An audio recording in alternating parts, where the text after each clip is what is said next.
Have you ever had one of those days, where your ambition is absolutely sky high, but your actual energy is, well, on the floor? We're going to dive into how really tiny habits, inspired by some amazing Japanese philosophy and modern science, can help you tackle massive goals without burning out. It's a story we all know, right? You've got these huge, exciting dreams. But when it's actually time to get started, that little voice in your head kicks in, whispering, I'll do it tomorrow. The thing is, tomorrow has a funny way of never showing up, and you're just left feeling stuck, watching your own potential from the sidelines. And this visualizes that gap perfectly. It's so frustrating. Over on one side, you've got the person you dream of being, the one who runs marathons, the one who writes novels.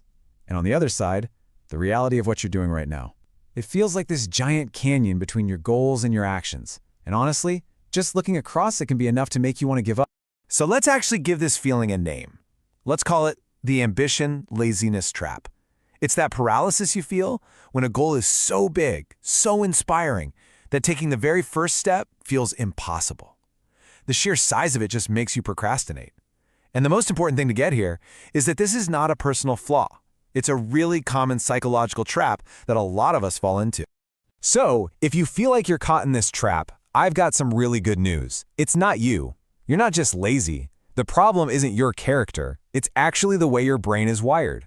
Let's dig into how that actually works. Okay, so think of your brain as this super efficient machine. For thousands of years, its main job has been survival, and a huge part of that is conserving energy. So when it sees a huge, difficult task, like I'm gonna get in the best shape of my life, your brain's little threat detector flags it as potential pain and exhaustion.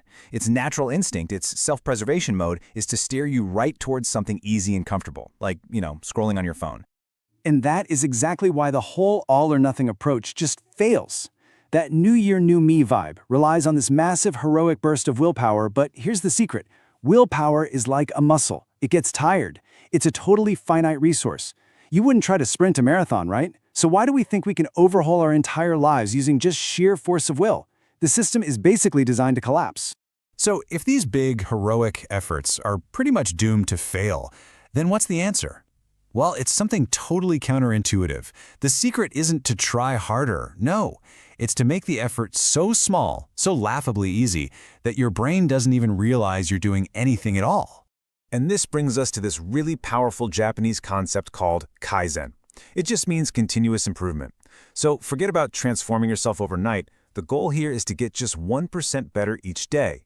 Now I know, that sounds like nothing, right? But that tiny, consistent improvement, it compounds over time, and it leads to absolutely staggering results.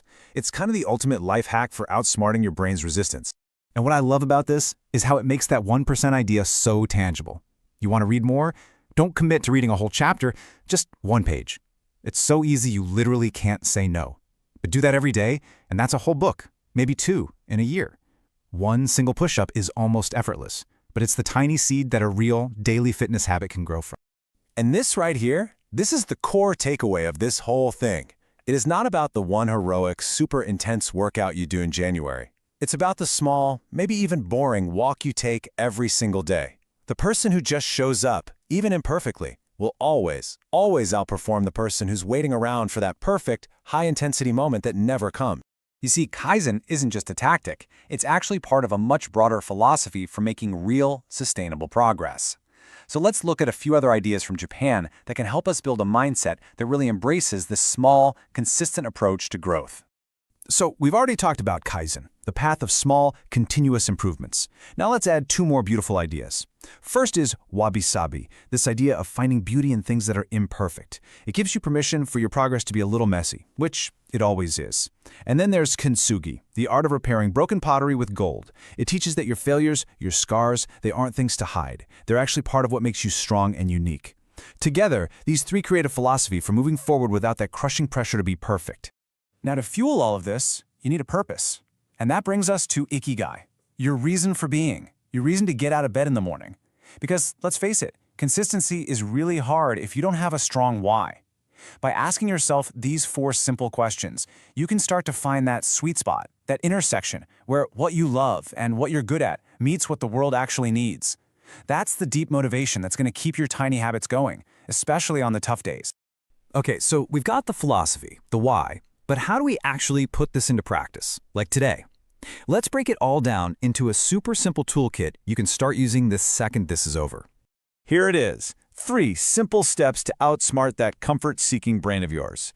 First, make any task incredibly ridiculously small. Second, build routines around it so the action becomes automatic, kind of like brushing your teeth. You don't need willpower for that anymore.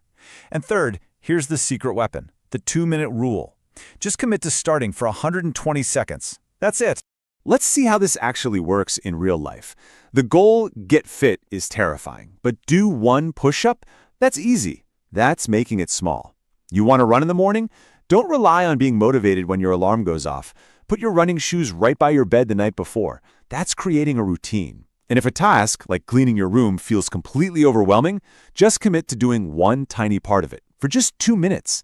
Anyone can do anything for 120 seconds. And that is why the 2-minute rule is just so powerful. We all know the biggest barrier to getting anything done is just starting. It's inertia. This rule is designed specifically to smash through that initial friction.